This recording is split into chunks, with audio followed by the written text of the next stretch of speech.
Alors mes parents m'ont donné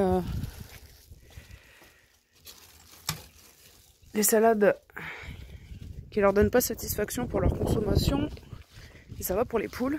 Tout est tellement sec, même lors de leur balade ici devant. Et là ils sont bien contents d'avoir de la salade, hein, parce que quand il y a beaucoup de verdure, les misses sont un petit peu difficiles. Et là elles se jettent dessus, hein, elles sont bien contentes. Mon père il sait plus quoi en faire. Donc forcément celles qui sont pas très belles, un peu abîmées. Il pense à moi et à mes poulettes. Donc nouveau problème maintenant, en plus des guêpes, on a des frelons énormes. Donc il y a des frelons asiatiques et les énormes, c'est des Européens. Hein, parce que les Asiatiques sont plus petits que les Européens, contrairement à ce que tout le monde a tendance à croire. Donc il y a une fois dans la semaine, mercredi soir, j'ai même pas pu fermer le poulailler. Parce que le frelon était vraiment à la taille de mon petit doigt. C'était une machine de guerre le truc. Il était en train de s'énerver sur la lumière. J'ai dû attendre déjà une dizaine de minutes pour pouvoir fermer la porte et passer devant pour aller fermer le poulailler, c'est pas possible. Ou alors il fallait que je passe sous les arbres, là où il y a également des frelons. Donc du coup j'avais même pas pu fermer le poulailler. C'est vraiment les insectes là cette année, c'est purement horrible. C'est mon compagnon qui a rempli la mangeoire. Il a été un peu généreux, hein, parce que moi d'habitude je remplis à peu près comme ça. J'ai même diminué un peu les portions. Parce que ces messieurs dames me trient les pois, sinon. Là, les forcer à finir vraiment à fond la mangeoire. Là, au moins, je suis sûre qu'ils mangent les pois, donc pas trop la remplir. Bon, là, c'est monsieur qui s'est gentiment chargé du coucher et du remplissage de mangeoire hier. Donc, on va rien dire. Oh mon Dieu. Je les ai balancées un peu vite fait. Les graines là-bas, les graines fermentées, parce que là, c'est l'invasion, hein. J'avais ouvert la porte au cas où je devais m'échapper en urgence. C'est un cauchemar, je vais finir par avoir une combinaison spéciale, je pense. Hein. Allez-y.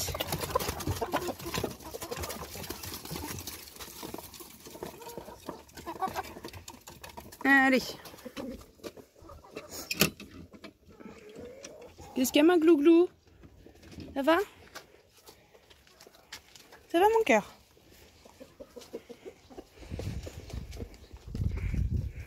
Regardez, il y en a qui s'orientent même directement sur la salade. Il y a eu des périodes où c'était pas le cas, hein. Il faisait un peu les difficiles. Là, je suis bien contente d'avoir cette verdure. Vraiment, il faut que je ramasse mon sac bien sûr. Dire que les plantes n'ont pas besoin d'eau pour pousser.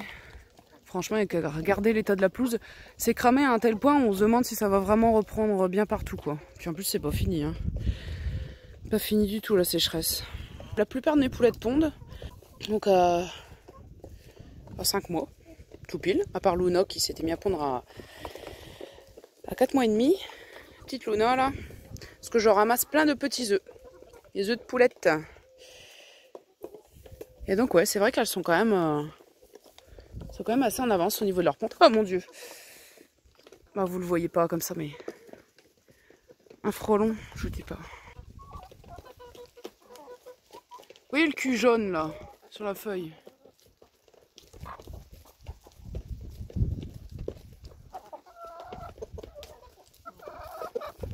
Les frelons, ça me dégoûte, mon dieu.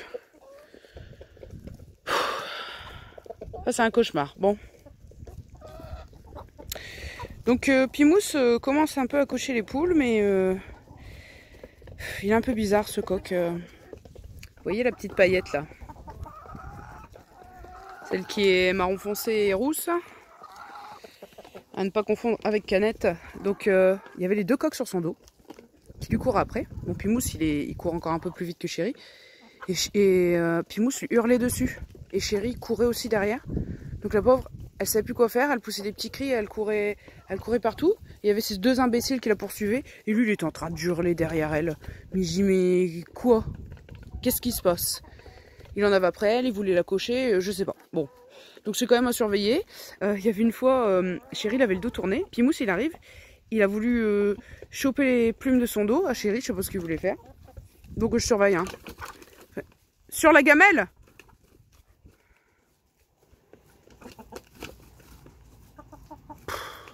Toi du matin t'es pas net. Hein. Bref. Pauvre bête, elle est prête à lui casser une patte, mais n'importe quoi. Hein. Du coup, je suis un peu perturbée dans ce que je disais. Ouais, puis mousse, faut voir là, avec les hormones qui arrivent à leur comble, voir sur le long terme la relation avec Chéri, comment ça se passe. Hein. Parce que s'il y a un choix à faire, ça sera pas Pimousse que je garderai. Bon allez, on va nettoyer la cage d'écailles. Allez les bijoux, c'est le nettoyage.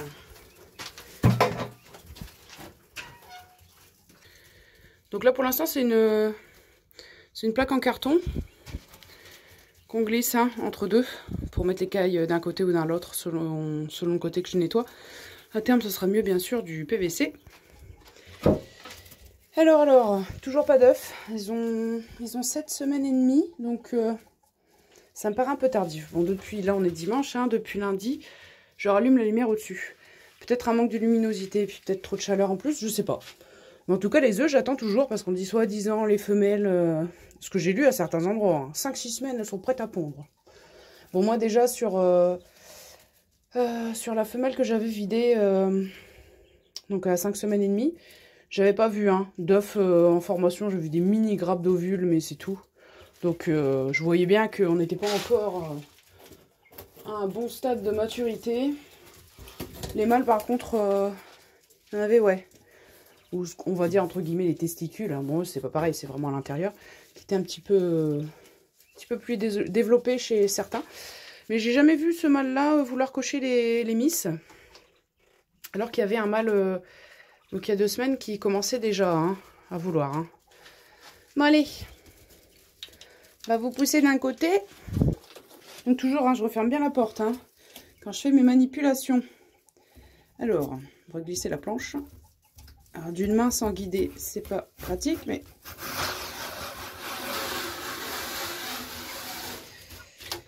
Bon, allez, il faut passer de l'autre sens, hein. Dis donc, tu passes de l'autre côté mon bijou. Allez, passe de l'autre côté. Hop, voilà.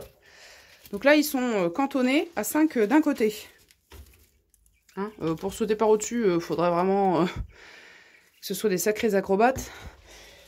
Et donc voilà, du coup, je peux faire mes cafouillages d'un côté, tranquillement. Donc là, j'enlève mon genre à brevoir. Bon, là, il y a encore de l'eau, mais ils m'ont mis des copeaux, donc je vais leur changer l'eau aussi. À nettoyer ça. Bah, la table, elle est jamais très sale, bon, à part de la poussière et quelques copeaux, parce que, comme je vous disais, ils grimpent pas trop dessus. Ils mangent, ils se mettent toujours de ce côté-là, et ils mangent en tordant un petit peu leur cou. Mais bon, ce que vous voulez, c'est pas des génies, c'est pas des génies, hein. Donc bon, bah du coup, comme ils grimpent pas trop dessus, on peut pas dire que la table soit pleine de crottes. Hein. Donc voilà. Tranquillement, je viens gratouiller. Donc là, c'est les gros copeaux. Hein? Ça y est, j'en ai enfin racheté. Donc effectivement, il y en a beaucoup moins qui passent à travers les petits ajourements et le grillage hein, que le fin. Bon, j'aime bien le fin parce que c'est un peu plus absorbant. Bon, c'est un peu plus poussiéreux. Ce qui est en un sens pas arrangeant.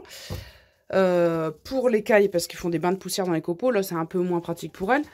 Mais, comment dire, la pièce est quand même moins poussiéreuse. Hein, avec les gros copeaux, mais ça on n'en trouve pas forcément facilement. C'est parce que nous, on a un JMT qui est assez achalandé, parce qu'il a beaucoup de demandes. Hein.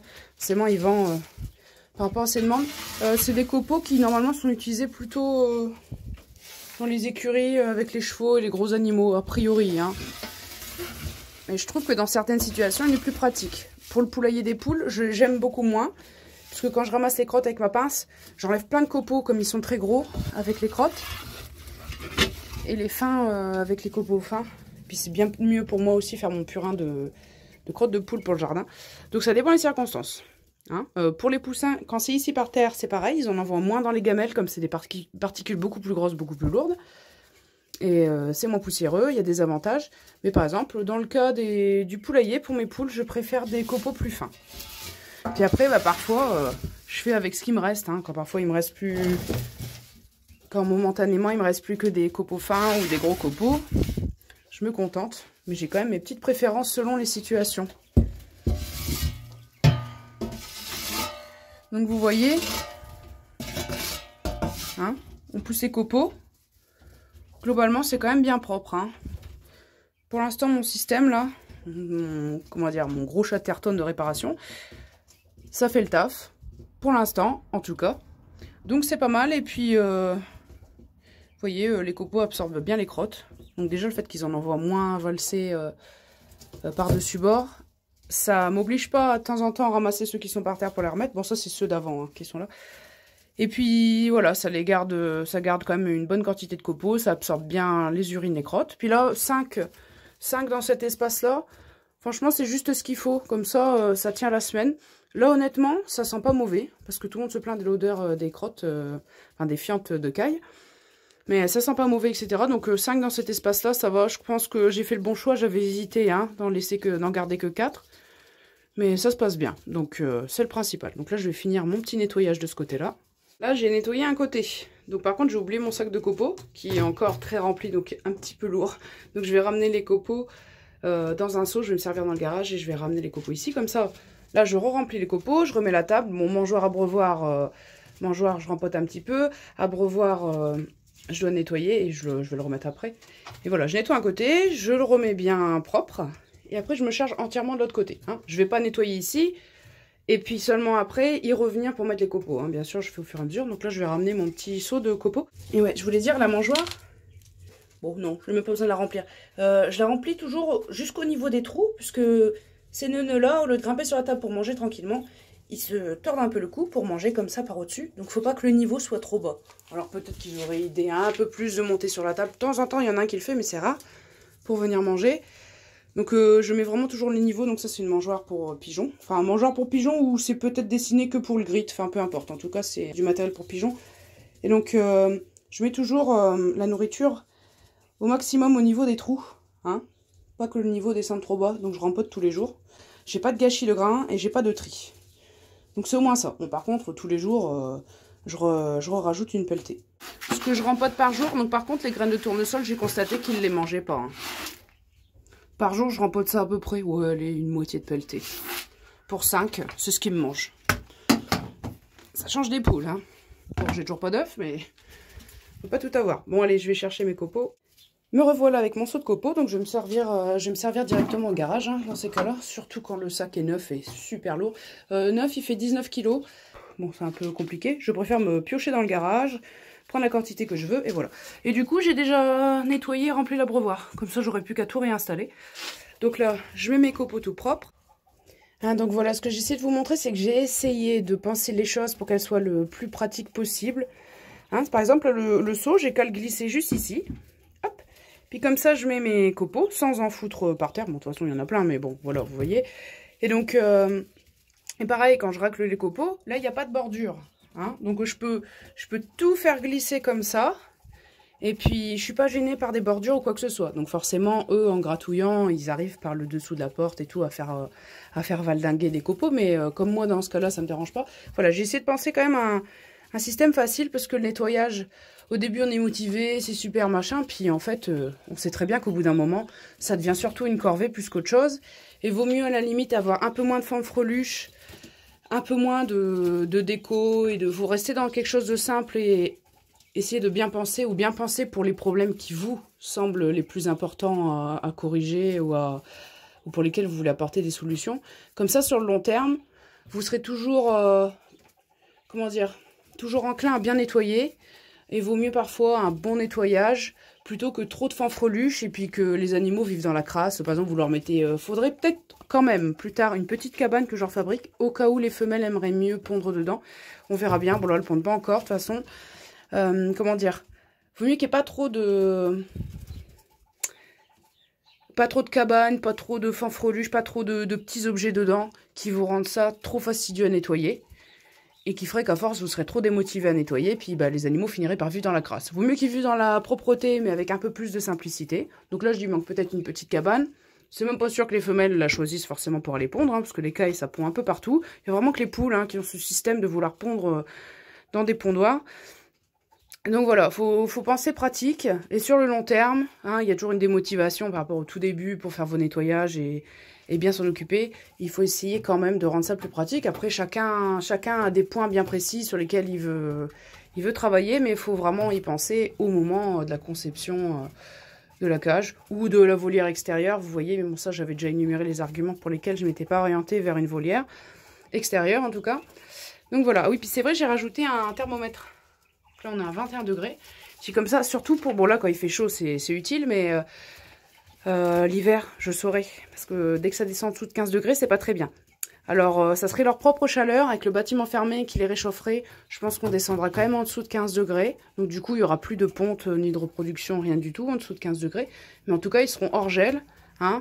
Ils seront pas dans l'humidité, qu'à part l'humidité de l'air en lui-même. Hein. J'ai trouvé quand même que c'était la meilleure solution pour eux, pour qu'ils soient à l'abri des prédateurs, de la plupart des parasites d'ailleurs. Et bien sûr, du froid, des excès de chaleur, de la pluie, du vent, etc. Donc là, ça y est, j'ai mis la moitié de mes copeaux. Donc il me reste la moitié. Je vais remettre ma petite table. Comme je sais qu'ils aiment bien faire le tour comme ça sur les côtés. Après, ils passent en dessous aussi, bien sûr. J'essaie de laisser beaucoup plus de marge ici. Et sur ce côté-là. Pour que, ici, cet espace soit juste suffisant une fois que je ferme la porte pour qu'ils puissent passer tranquillement. Mais sans plus, puisque généralement, ils préfèrent passer en dessous de la table et faire le tour comme ça. Bon, à force, voilà, vous observez ce qu'ils ont tendance à faire, ce qu'ils aiment bien faire, et puis vous ajustez pour eux. Hop. Donc, je remets la mangeur sur le bord, suffisamment pour qu'elle soit stable, qu'elle ne penche pas en arrière. Et eux, ils passent leur tête par les trous. Donc, vous voyez, j'aime bien que le niveau de graines soit vraiment au bord des fenêtres. Donc là, avec mes doigts, je vais repousser des graines dans ce sens là-bas.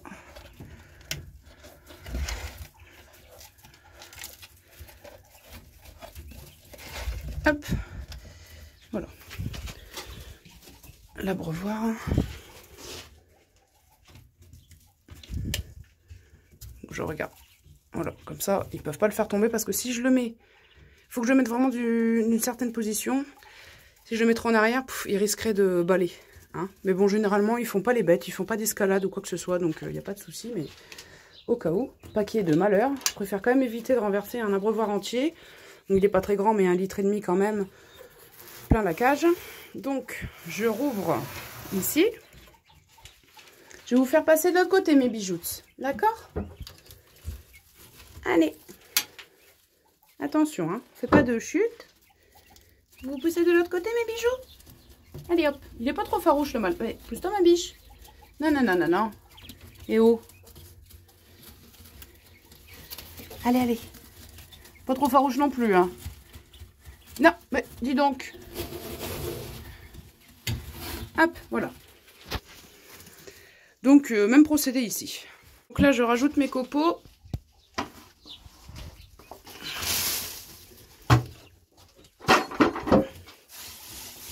On étale le tout.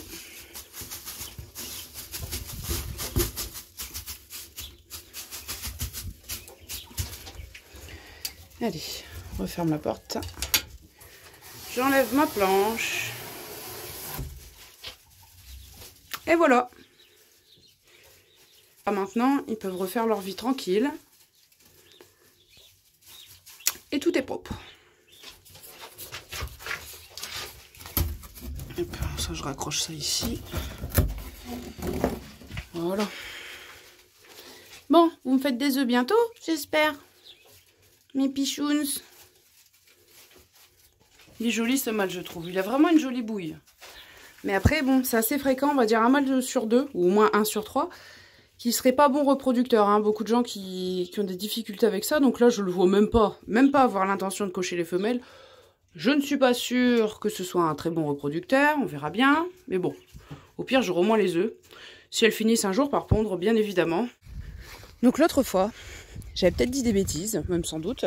Hein, je mettais des glaçons dans l'eau qui flottaient en surface. Et puis, comme ça, c'est vrai, hein, comme ils s'amusaient à essayer de choper les glaçons, à venir y trifouiller, ça les incitait à boire. Bon, puis ça rafraîchissait l'eau aussi, bien sûr. Mais c'est vrai qu'on avait vu Pimousse réussir, souvent ils n'y arrivaient pas, mais à réussir à prendre un glaçon, s'amuser avec. Sauf que s'ils arrivent à manger des bouts de glaçons, c'est peut-être pas l'idée du siècle, puisque là il y avait une vidéo apparemment, je l'ai pas vue, mais qu'on m'a raconté, qui a fait des émules là récemment sur Facebook. C'était un vétérinaire qui racontait que des gens avaient donné, alors je sais pas exactement toutes les circonstances, mais donné un glaçon à manger à leur chiot de 5 mois je crois. Et il est mort puisque en rafraîchissant le corps en interne, le corps s'est dit « Oula, je me refroidis, il faut que je me réchauffe ». et ça a créé une surchauffe plus qu'autre chose. Donc les rafraîchir, oui, mais de l'extérieur avec de l'eau, même si ça leur plaît pas, etc. Quand il fait vraiment très chaud, mais pas qu'ils mangent quoi que ce soit de trop glacé. C'était pas l'idée du siècle. Donc, comme j'avais des petits jouets pour chiens qui flottent, je me suis dit, en mettant ça dans l'eau, surtout la couleur jaune, orange, bon rouge un peu moins, surtout du jaune-orange, ça les intrigue. Donc si ça peut, là en bougeant, etc., ou par la couleur, les inciter plus souvent à venir ici et à prendre conscience qu'il faut qu'ils boivent, puisque par exemple ma Counu, hein, fait partie de celles que je vois un peu moins souvent boire. Hein. Donc elle a toujours le bec entrouvert, toujours en grosse souffrance, surtout qu'elle est très costaud. Hein, forcément c'est une race de chair à la base. Mais je la vois moins souvent boire que les autres. Donc voilà, je vais essayer ça plutôt. Moi, ça sera plus sûr. Si ça les incite à boire un petit peu plus, quelque chose qui les intrigue. Et les glaçons, c'était peut-être pas l'idée du siècle. Bon allez, je vais faire sortir les miss. Donc je laisse toujours ce bac de loc quand ils sont sortis ici. Ce qu'on essaie de faire l'après-midi, ils ont un peu plus de choix au niveau de l'ombre, les endroits où aller s'enterrer, etc. Bon, heureusement qu'ici, il y a les sapins quand même. Leur permettent de faire une cuvette dans la terre et de se rafraîchir. Allez, vous avez de la chance. Vous pouvez déjà sortir mes bijoux. Allez-y.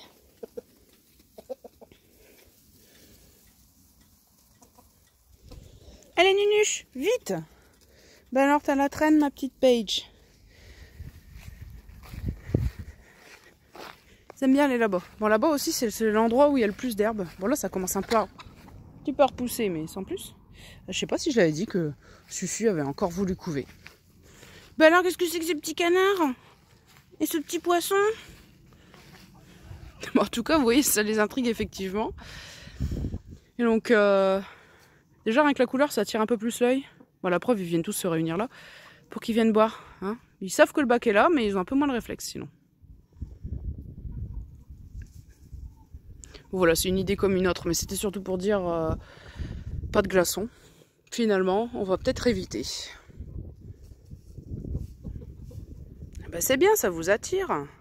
Donc c'est pareil, le système d'abreuvoir avec des pipettes, apparemment, il s'hydrate beaucoup moins. Alors c'est sûr que l'eau n'est pas souillée, ça a beaucoup d'avantages, mais les poules aiment bien. Alors surtout là, par rapport à un abreuvoir classique, où ils boivent que dans la coupelle périphérique, là, avoir de l'eau, des grosses quantités d'eau comme ça, ça leur plaît.